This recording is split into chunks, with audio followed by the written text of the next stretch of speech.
À Monsieur le Président de la République du Sénégal. Monsieur le Président, le temps est une donnée critique dans la gestion d'une crise, surtout quand il s'agit d'une crise sanitaire aussi contagieuse, violente que meurtrière. Monsieur le Président, pourquoi le Sénégal est parmi les rares pays en Afrique de l'Ouest à subir une troisième vague de la Covid-19? Comment se fait-il que notre pays, Monsieur le Président, ait quitté la deuxième ou la troisième place au niveau mondial lors de la première vague pour se retrouver bon dernier en Afrique de l'Ouest? Monsieur le Président, en termes statistiques, est-ce que vous avez le pourcentage de Sénégalais infectés au coronavirus après avoir été vaccinés? Monsieur le Président, savez-vous que dans certains centres de santé de Dakar, les services de maternité ont été fermés pour laisser la place aux malades du coronavirus? Monsieur le Président, les zones de tampons dans ces centres de santé manquent de tout. Pas de matériel de réanimation, pas d'oxygène, pas de masques à haute concentration, pas de manodétenteurs, pas de saturomètre. Et le pire, Monsieur le Président, c'est le manque d'équipements de protection individuelle pour le personnel de santé.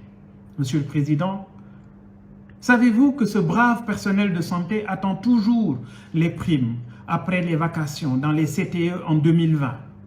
Les médecins, les infirmiers, les brancardiers, ambulanciers, techniciens de surface et laborantins sont au moment où je vous parle acculés, démotivés, contaminés et Monsieur le Président, il y en a même qui périssent dans cette troisième vague de coronavirus.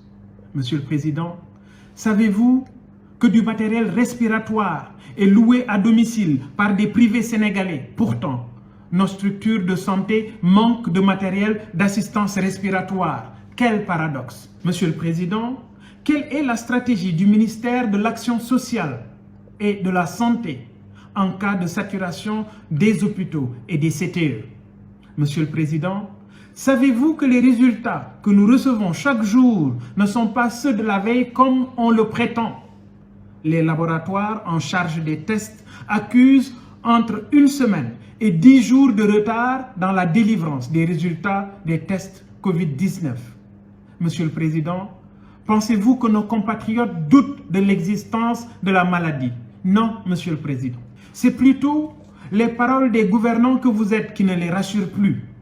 Monsieur le Président, pouvez-vous nous expliquer pourquoi les CTE ont été désinstallés par le ministère de la Santé et de l'Action sociale, alors que l'Organisation mondiale de la santé, déjà en novembre 2020, avait lancé l'alerte sur l'imminence d'une troisième et même d'une quatrième vague? Monsieur le Président de la République, pouvez-vous nous expliquer comment, en pleine tempête, plusieurs collaborateurs du ministre de la Santé ont soit quitté le navire ou sont carrément en retrait? Je peux citer Dr Aloïse John, Dr Boussou, Marie Khémès et le professeur Seydi, qui d'ailleurs souvent prend le contre-pied du ministre sur ce qui concerne des chiffres qui sont annoncés. Monsieur le Président, savez-vous que le Sénégal fait face à une autre pandémie plus violente que la Covid-19? Monsieur le Président, savez-vous que la corruption, la surfacturation, les livraisons fictives et les détournements de deniers publics plombent tous les efforts de développement pour notre cher pays? Savez-vous, Monsieur le Président de la République, que le comité de force Covid-19 dirigé par le général François Ndiaye n'a rien vu sur les manigances, les surfacturations, les livraisons fictives concernant le matériel médical dans la lutte contre cette pandémie de Covid-19? Monsieur le Président, savez-vous que les 250 lits d'hospitalisation exposés devant les caméras lors de la première vague de Covid-19 au Sénégal n'ont jamais été achetés comme on le prétend, mais plutôt empruntés à l'époque à la société Ellipse Project, maître d'ouvrage des hôpitaux de Kaffrine, de Sédhiou, de Kédougou, de Touba? Allez savoir, Monsieur le Président. Monsieur le Président, êtes-vous au courant qu'un de vos ministres liés à la gestion de la Covid se serait offert 2 villas aux Almadies et à Yoff? Monsieur le Président, vous avez l'obligation de stopper le corona business. Monsieur le Président, savez-vous qu'en pleine troisième vague de Covid-19 au Sénégal, le ministère des Finances vient de signer un marché de 40 milliards de francs CFA de gré à gré avec un homme d'affaires bien connu du régime de Maître Abdoulaye Wade. Ceci dans le programme d'électrification rurale du programme PUDC. Allez savoir ce qu'il y a derrière, Monsieur le Président. Ce même sieur Gueye, au début de la Covid, rappelez-vous, avait obtenu un autre marché de gré à gré de 150 milliards de francs CFA. Je dis bien, Monsieur le Président, 150 milliards de francs CFA avec le même programme PUDC. Monsieur le Président, surveillez les positions de rente dans l'administration sénégalaise. De grâce, Monsieur le Président de la République, sauvez le Sénégal de cette autre pandémie aussi meurtrière que la Covid-19. Monsieur le Président, arrêtez cette industrie de la corruption entretenue avec la complicité de certains agents de l'administration sénégalaise.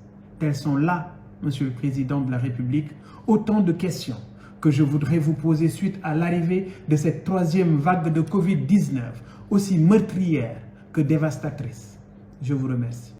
À Monsieur le Président de la République du Sénégal, Monsieur le Président, le temps est une donnée critique dans la gestion d'une crise, surtout quand il s'agit d'une crise sanitaire aussi contagieuse, violente que meurtrière.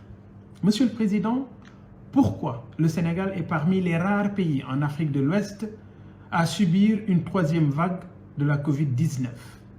Comment se fait-il que notre pays, Monsieur le Président, ait quitté la deuxième ou la troisième place au niveau mondial lors de la première vague pour se retrouver bon dernier en Afrique de l'Ouest? Monsieur le Président, en termes statistiques, est-ce que vous avez le pourcentage de Sénégalais infectés au coronavirus après avoir été vaccinés?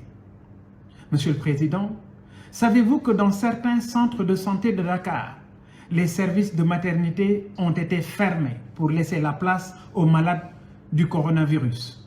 Monsieur le Président, les zones de tampons dans ces centres de santé manquent de tout.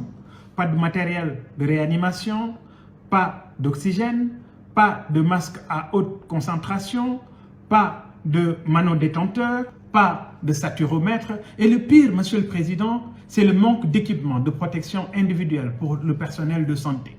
Monsieur le Président, savez-vous que ce brave personnel de santé attend toujours les primes après les vacations dans les CTE en 2020? Les médecins, les infirmiers, les brancardiers, ambulanciers, techniciens de surface et laborantins sont au moment où je vous parle acculés, démotivés, contaminés et Monsieur le Président, il y en a même qui périssent dans cette troisième vague de coronavirus. Monsieur le Président, savez-vous que du matériel respiratoire est loué à domicile par des privés sénégalais? Pourtant, nos structures de santé manquent de matériel d'assistance respiratoire. Quel paradoxe! Monsieur le Président, quelle est la stratégie du ministère de l'Action sociale et de la Santé en cas de saturation des hôpitaux et des CTE? Monsieur le Président, savez-vous que les résultats que nous recevons chaque jour ne sont pas ceux de la veille comme on le prétend? Les laboratoires en charge des tests accusent entre 1 semaine et 10 jours de retard dans la délivrance des résultats des tests Covid-19. Monsieur le Président, pensez-vous que nos compatriotes doutent de l'existence de la maladie? Non, Monsieur le Président. C'est plutôt les paroles des gouvernants que vous êtes qui ne les rassurent plus. Monsieur le Président, pouvez-vous nous expliquer pourquoi les CTE ont été désinstallés par le ministère de la Santé?